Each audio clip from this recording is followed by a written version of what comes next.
Pick me up like a paintbrush.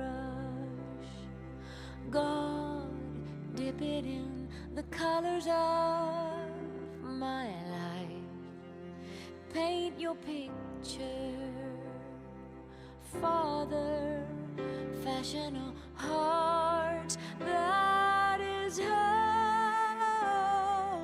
yours. I was asked to lead this mission trip about 3 weeks before the trip because they couldn't find another leader.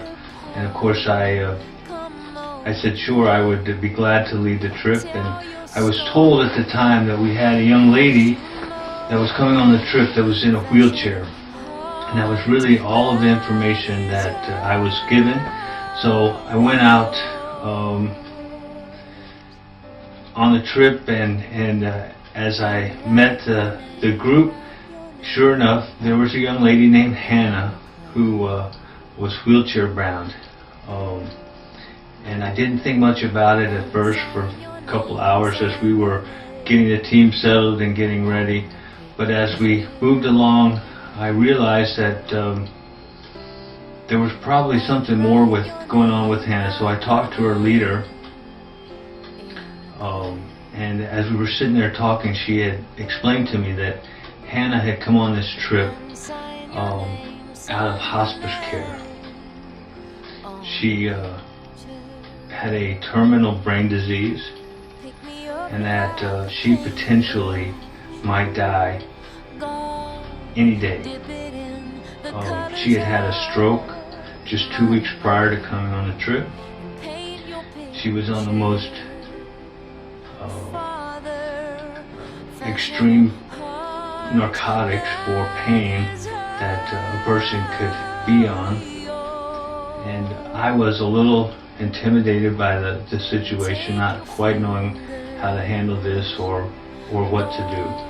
But we moved on. I informed Pastor Eddie Rodriguez that we had a young lady with a terminal illness that might pass during the week, and yet she was here to serve, and so we proceeded through the week. But I had a hard time finding something for Hannah to do. She was with a group of all things, recovering addicts. These guys and ladies were within 6 months of sobriety. And so here I am faced with a young lady carrying these extreme narcotics in her possession and having a bunch of recovering alcoholics and drug addicts on her team and serving her, actually.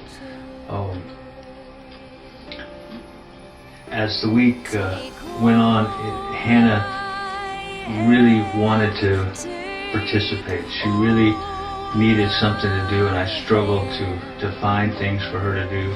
And finally, probably middle of the week, her leader come up to me and says, Hannah really wants to do something besides sit in VBS, and she wants to be a part of something.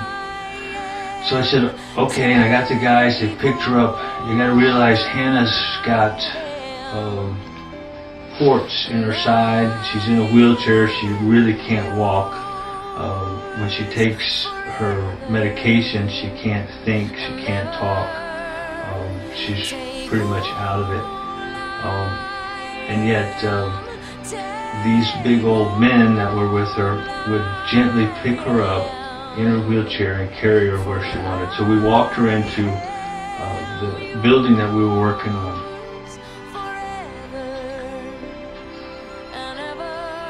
And we set her in front of a door in a hallway. Now this building is being built to train and minister to pastors and pastor staff on the Navajo Reservation in New Mexico and Arizona. It has computer rooms and different offices and facilities to help train the pastors, get their 501Cs up to date, and meet the tribal council regulations for a Christian church. So through this building will come a lot of men of faith, women of faith. There'll be a lot of training. So we sat Hannah in front of one of these doors and gave her a paintbrush and a bucket of paint, and one of the ladies on her team would dip the brush and hand it to Hannah, and Hannah would paint this little spot on the door. It probably wasn't any bigger than 12 inches around.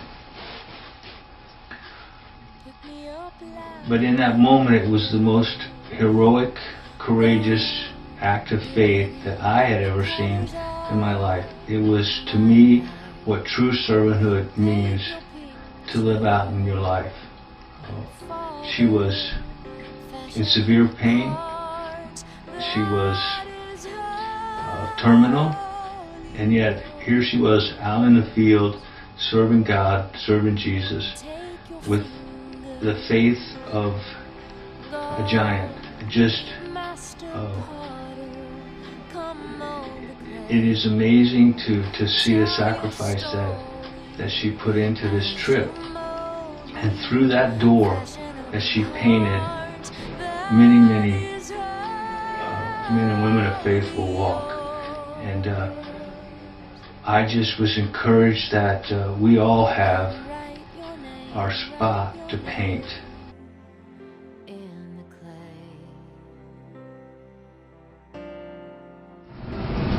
I've been doing this for 4 years, and I've gotten to know these wonderful children and have been able to share with them my love of Jesus. I feel called to help these kids learn more about God and what He has to offer to them. So, yeah. That the minister preaches and we go out to teach. And we should become more and more involved. I'm involved in Good News Club because I feel that it's important to reach our children with the Word of God, and I have children that are in the school, and I think that the more that I can get them to be involved in anything that has anything to do with the church or God or Jesus is a wonderful thing. And I believe that for them, seeing me helping out is walking the walk in a sense. They see that I'm a follower, and hopefully they'll follow along with me and everybody else. So do you like Good News Club? Yes. What do you learn about it, Good News Club? God. You learn about God. Why do you like Jesus. Why do you like going to Good News Club? Dancing. Tell your story.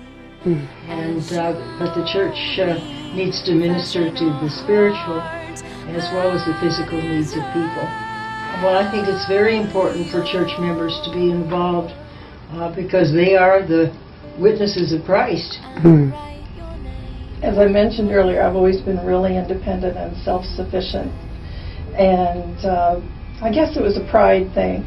But as time goes on, there are things that I no longer can do physically. I'm just not able due to injuries or other things going on. And it's helped me maintain a sense of pride in my home because these wonderful people come over and rake leaves. It's getting us excited and expectant that this isn't just something that any good neighbor might do for a neighbor, but we have a message, and those people have a need that is beyond the immediate thing that they see.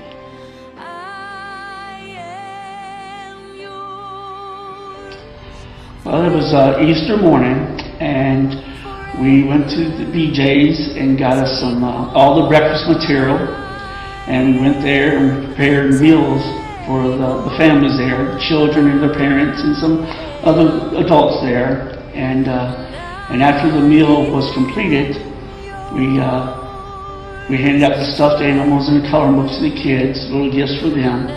And then young little boy come up to me, and he says, "Sir," he said, "I just want to thank you, because that was about the best meal that I've eaten." And of course the tears just welled up, and I was emotional wreck then, but I held it together. And he said, "I really like the sausage links." So I said, "Well, you got some." And his mom said, "No, we gotta share with the others." I said, "That's okay, ma'am." He said, "He likes them. I'll take him over and get him some more." So I took him over there and loaded up his plate full of sausage links. And just to see the joy on his face, and it's showing the love of Christ. And it doesn't cost that much money. You know, breakfast food, a couple dozen eggs, a couple pounds of bacon, it doesn't cost that much, and just a little bit of your time. How long does it take you to prepare a meal for your family? That's all these people need, is just a little bit of your time, and to show the love of Christ.